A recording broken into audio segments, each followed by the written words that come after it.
এই সমস্ত কিছু কিছু মাসালাগত পার্থক্যের কারণে আপনারা আমাকে কাফের পক্ষ দিতে পারেন না।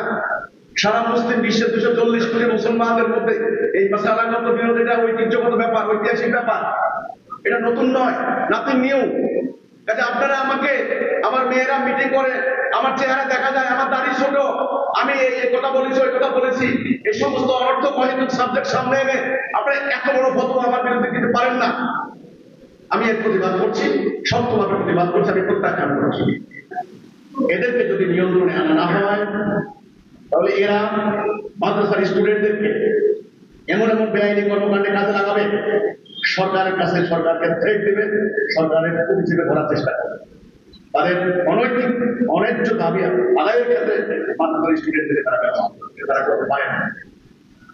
সেজন্য আমি এই প্রশ্নে, এই নিষিদ্ধের এই ব্যাপারে আমি বলতে চাই, তাদের এই দাবি হিজবুত তহরিরকে নিষিদ্ধ করার কোন যৌক্তিক, কোন সাংবিধানিক, কোন আইনগত কোন ভিত্তি নাই, সম্পূর্ণ বেআইনি, অযৌক্তিক, অমানবিক এই দাবি।